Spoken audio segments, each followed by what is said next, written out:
han er på fuglekig.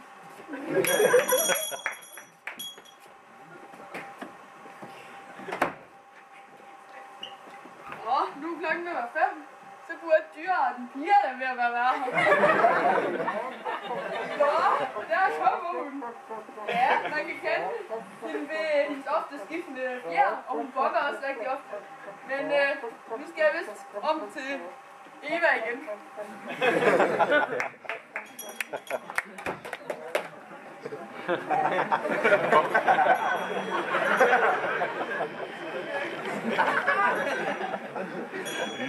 Børn vækker alle sammen.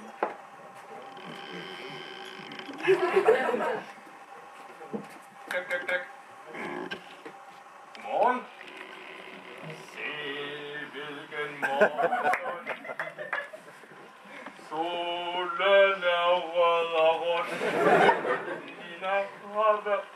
Nina er i bad.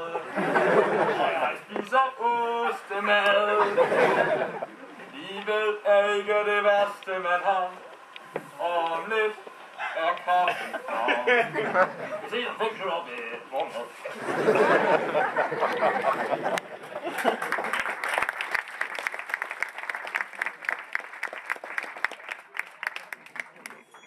Morgenmad med Peter Mikkelsen.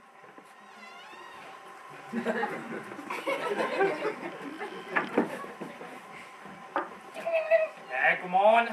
Så er der morgen, når I starter. Her i går aften, så sad jeg og filosoferede lidt over Newtons lov og noget totalt pres. Jeg lige kom til at tænke på nogle gode jokes. Ding, ding, ding. Hvordan får man lige meget indarmen med sparken ned fra en lygtepæl? Man vinker til ham!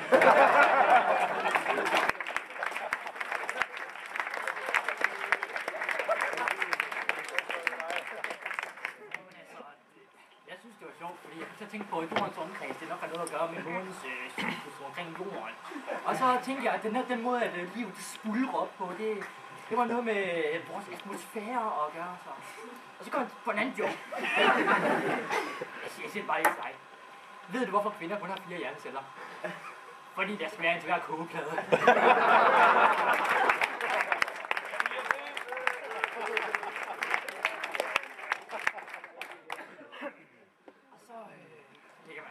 Man læser i Bibelen, eller det burde man, vi er jo Røde Have, så jeg var lige der, i stedet for at studere noget matematik, og jeg faldt over en gammel bog, jeg havde. Der stod meget om solen igen. Jeg ved ikke hvorfor, solen den er jo bare så fascinerende.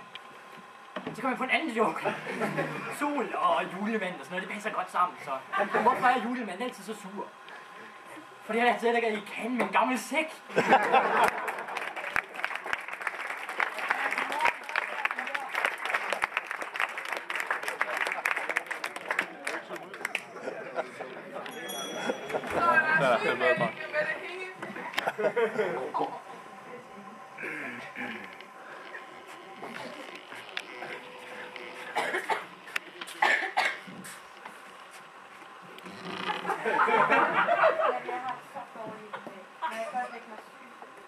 Men prøv nu lige at høre, jeg har det meget værre end dig.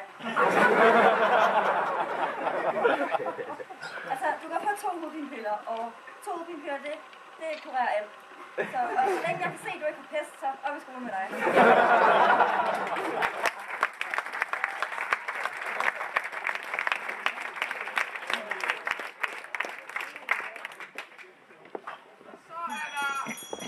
Så er der morgensang.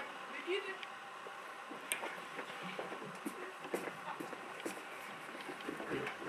Efterfølgende er morgensangen af Niels. Undskyld, jeg kom for sent til morgensang. Det er jeg ked af. Jeg er så forvirret i dag. Jeg tror, det er forvirret Gitte i dag. Hvad var det, jeg skulle? Nå ja, sang. Jeg finder lidt en rigtig sang til jer. Jeg tror, det var Jacks lort i dag. Nej.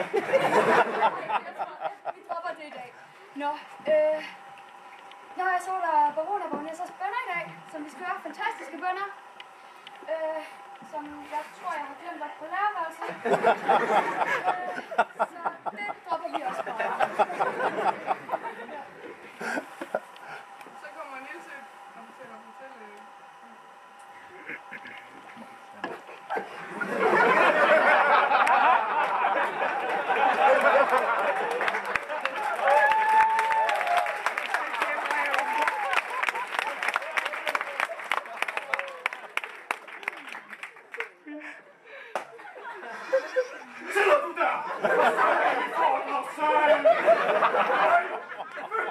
barn.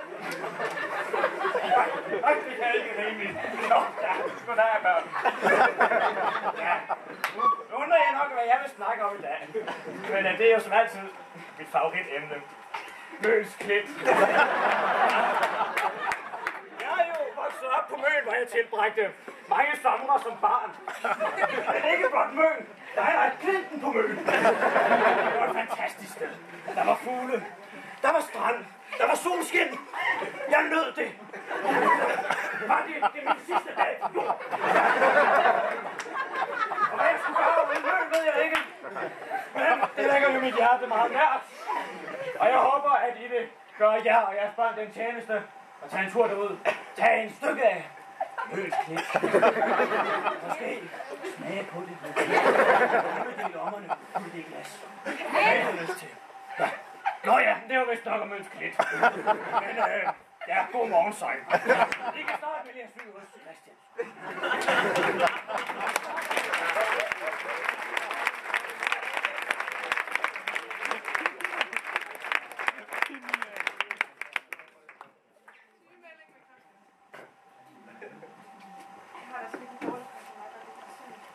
Nå, er det den tid på måneden?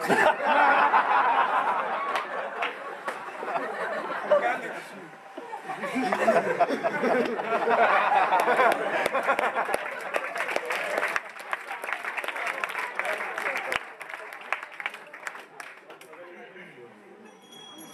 Første time med matematik med Lisbeth.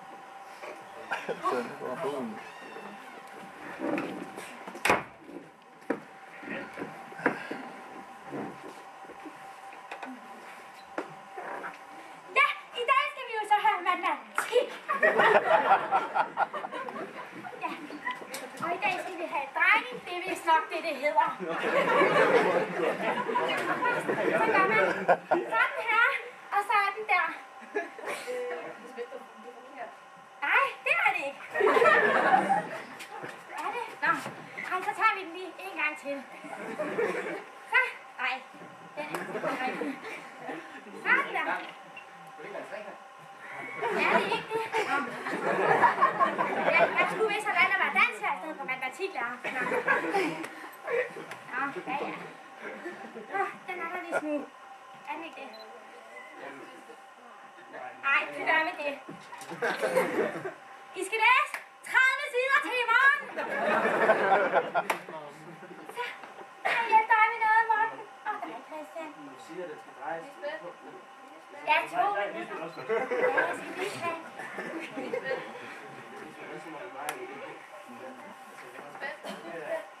Ja, men du skal... Det er rigtigt, Morten, det du gør. Der er ikke noget, der bliver bare så lang tid. Det er dig, der laver det. Også dig, Christian. 2 minutter, ikke også?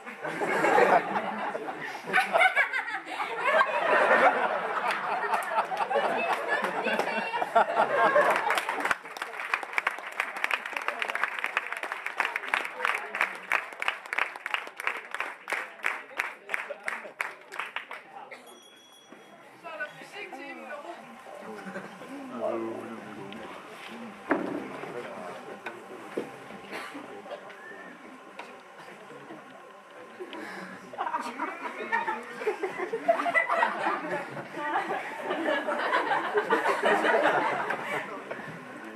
Væk. Så er lige med at krydse af. Og det er der ikke. Nina? Maja? Ja. Morten? Ja. Stina? Ja. Emma? Ja. Ja, det gør der alle sammen. Ja. Jeg vil starte med at snakke lidt om lydbølger. Fordi min datter, hun har lige været til eksamen i går. Hun fik en 12, så jeg er rigtig stolt. Men lydbølger. De starter jo med en streg der og der. Og så lige ind igennem. Og så laver man så noget lidt til lydbølger ud. Ja.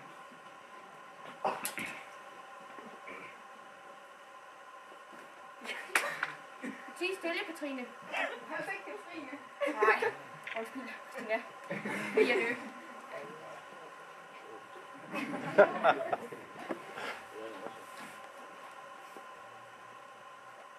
Ja, Maja. Skal vi ikke snart have noget alkohol? Jo, alkohol, det er et rigtig spændende emne, og det skal vi i hvert fald have noget om. Men ikke lige i dag. Nu skal vi snakke om lige om lydbølger. Det er min datter, der fik 12. Om det lydbølger. Jo, det skal vi. Det der sker her i går. Det her, herfra og dertil. Det er en lydbølge. If I could kill, you would be dead now. Det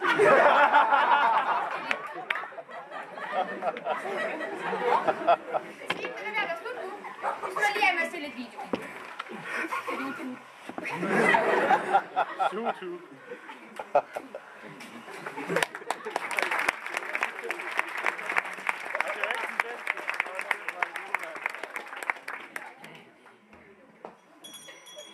Så har vi 10 kvarter ved Eva i frostuen.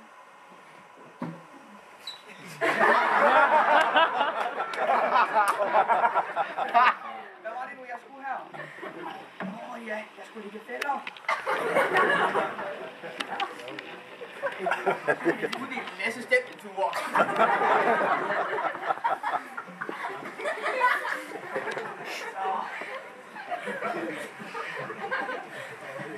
Så er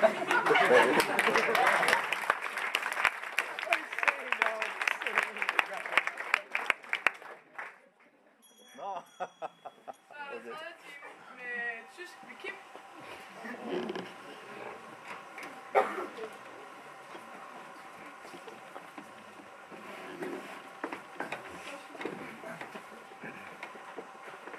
Ja, så er det tysk. Vi skal lige starte med at lukke jeres computer nu. Jeg vil som sædvanligt lige starte med at fortælle om Berlin. Og det er jo det sted, som jeg elsker allermest her i Berlin. Og det er jo der, jeg kommer fra, selvfølgelig. Jeppe, hvad siger du? Ja. Som vi nok ved, har vi Tyskland her, som jo har været delt op i 2. Ja. Hej, Kritheim!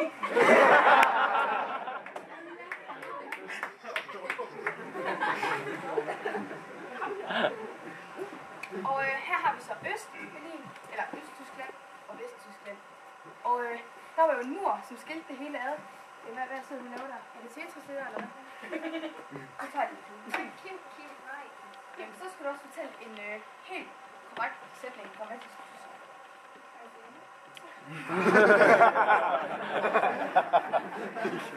Ja. Kim? Ja, skat. Er der nogen højtaler herinde?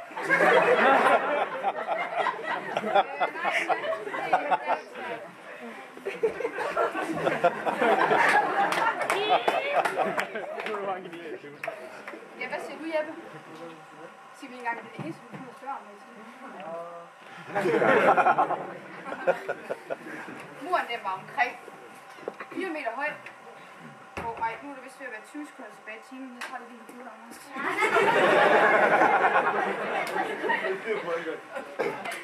Slut på timen.